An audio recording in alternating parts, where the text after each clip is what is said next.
One of my all-time favourite things to do, generally, but certainly here at the farm, is to plant trees. I think putting a tree in the ground is just an amazing thing to do, an amazing feeling, surpassed maybe only, I think actually only, by the arrival of a new lamb, which is pretty special for obvious reasons. And today, we're sort of coming up to mid-August now. We stopped by the nursery and we got some fantastic trees, which I'm excited about.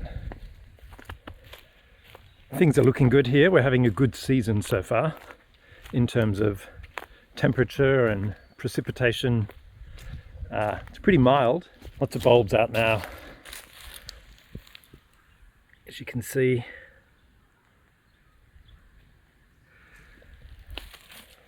Which is amazing because we haven't planted any bulbs for a couple of years now, perhaps even 3. So every bulb that we're seeing now is a bulb that has managed to survive in situ and perhaps divide and in any event come back, which is really great.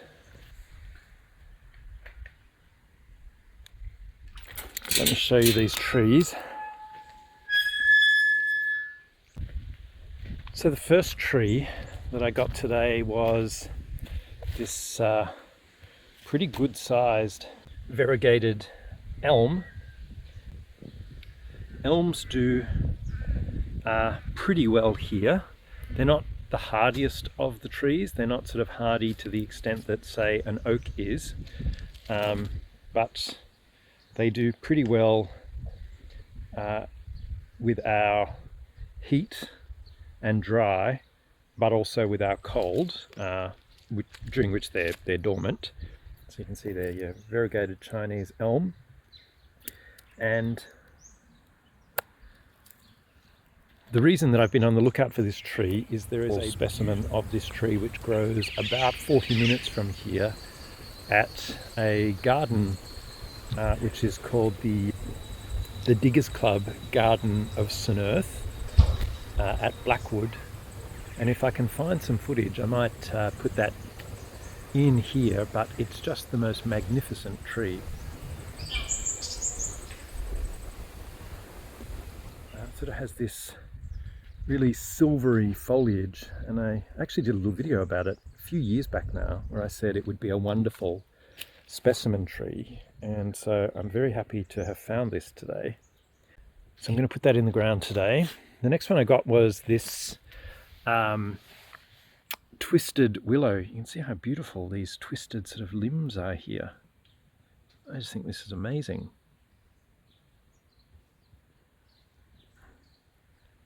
And willows prefer to have their feet wet as a general rule, and down the front of our place we put in some poplar trees a few years back. Chuck, hey, stop it. And Chuck, don't push the gate. We put some poplar trees in down the front, and they actually drowned because it was too wet. The front section of our place, hi Chuck. The front section of our place is much wetter than even up here. One of the good things about our place is that we've got very diverse sort of topography. So we've got very high points and then quite low points. Actually, it floods. Well, it actually floods down the front. But that might be perfect for a willow or a similar tree. So I'm going to put that down the front. I should show you this. These are just sitting in a glass jar at the moment, and they're the bulbs that rabbits chew off. And so rather than just leave them on the ground, see some daffodils in there. Rather than just leave them on the ground, I put them in this little jar here, and they do very well. It's amazing how much they will continue to, the flower bud will continue to grow. So those daffodils that you can see in there, they really weren't formed. They really didn't have a formed flower head at all when I picked them up off the ground, but they've been in that jar for a couple of weeks now and they've continued to flower. So yeah, so this beautiful Twisted Willow is going to go in down the front. And then for our native section, I got this beautiful acacia, so wattle.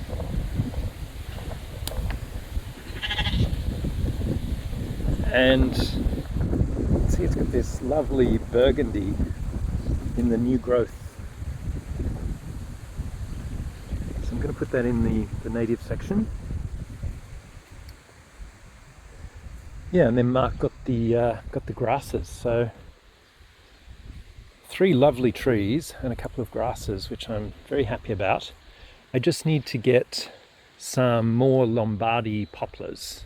And I'm having a bit of difficulty finding them at the moment, but normally they're pretty easy to come by actually, so I should be able to pick them up hopefully before we get too much closer to the spring. So I think what I'm going to do, the tree this side of that seat was an Acer palmatum. Never really did very well. So I'm going to take that out. I will put the Chinese elm there, and that way I can keep a good eye on it. And it'd be a beautiful sort of specimen tree that we would then be able to see from the house, which will be sort of up on the top of that hill and underneath that peppercorn tree.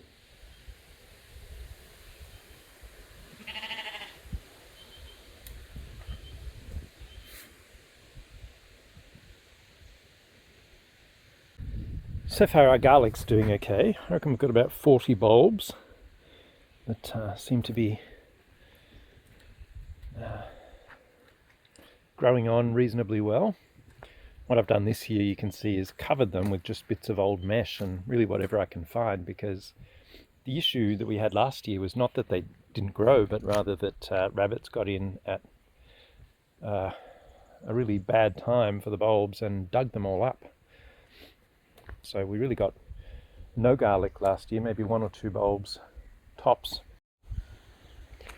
Interestingly, I do need to get on with planting trees here, because you can see this is a plum tree, and you can see it's starting to bud already. I love how these bulbs are growing through this old seat. So you can see that that soil just digs out of there so beautifully, and the soil is pretty much perfect. Nice, crumbly,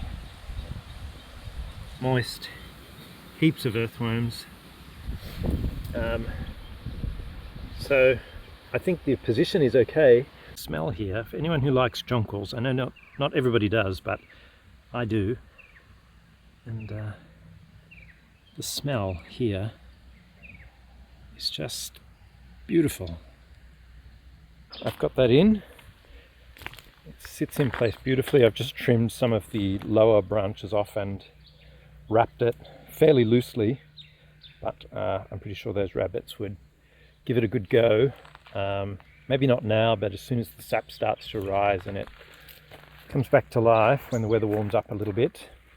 The really good thing about it is that you can see it really grew from one side more than the other. So the side where it doesn't grow so much is fence facing, and that means little fellows like this can't come along and take the leaves. Although what I might end up doing is trimming some of this stuff here. No. You have to actually even be careful that he doesn't see you fiddling around with this, because I'm sure he remembers. And what they could do is sort of pull it and then cause damage. So sometimes what I will do is put some wire around like this to stop them putting their heads through. You can barely see it, but there's chicken wire on here. You see? which has effectively stopped them from getting this one, which is why it's so big. Might have to do the same thing here, but for the time being it's pretty good. So I will water it in. I'm super happy about this tree. It'll just be, if I can keep it alive of course, it'll just be beautiful in this spot. And we've had good success with the other elm, so I expect it should be fine. Did you hear what I said? It should be fine. So I'm down the front now, and if there are no jets going overhead or cars passing, we're right near a road here.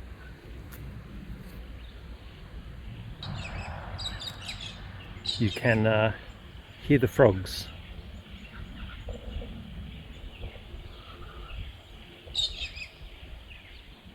Of course, just as I say that, the frogs seem to stop.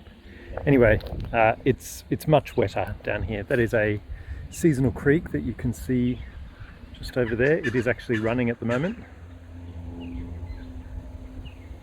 And this area has been underwater a couple of times now, and once it has water on the surface it tends just to pool here. So there was a Lombardy poplar here, and this was a cherry tree. I don't think it actually died because of the moisture. I think it was just a dud tree when I got it, but it has given up the ghost.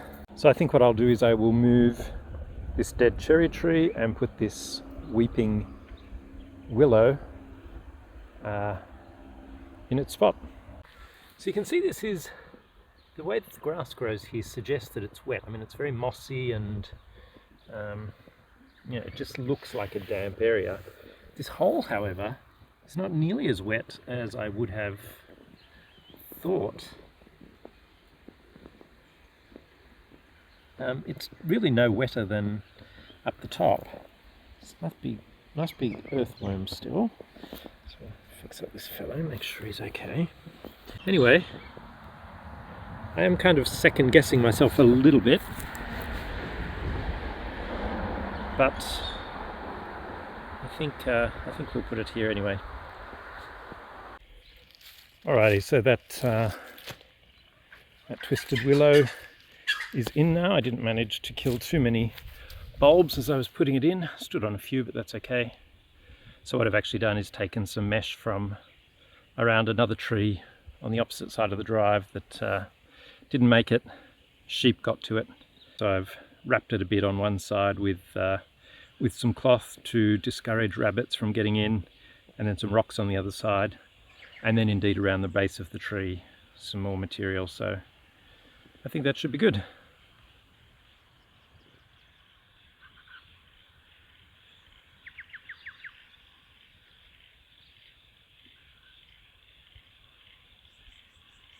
These spoiled sheep. They don't need additional hay at this point. They're wasting a lot of it. But they expect it. Even this little Mary, she seems to be changing colour a bit at the front. I think she's not going to be quite as big as I had thought. She seems to have, while she was getting milk from her mother, she seemed to have put on a lot of growth really quick, but she's definitely plateaued out a bit. The idea, of course, is that she doesn't get too big, but definitely a bit of change in the colour. You can see that coming through the neck.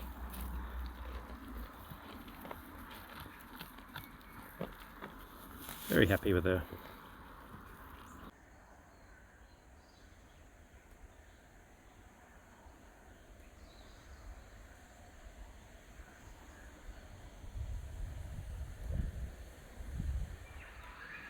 Mark's got his grasses in here, and in typical Mark fashion, labelled. Must be labelled. That's what you call yin and yang.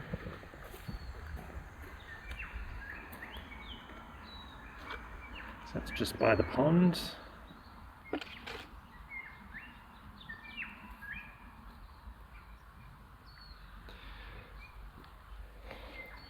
This is our other elm tree, by the way. Not variegated, just a normal Chinese elm. And this grass here, which looks very convincingly dead, but we're assured that it's not, and that it'll grow from the bottom. And to facilitate that, we should cut it back pretty much to the ground. The guy didn't think rabbits would disturb this, but I'm not so sure actually, particularly once there's new growth there. Anyway, we shall see.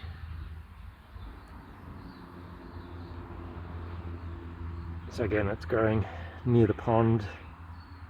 I think something is planned for the pond here in terms of a new bird bath and fountain or something. And then just behind it is the grevillea, and underneath it there's another grass there which has been chewed by rabbits, so today we've just put a bit of a guard around it, which is nothing other than an old pot with the bottom cut out of it to try and keep them off it.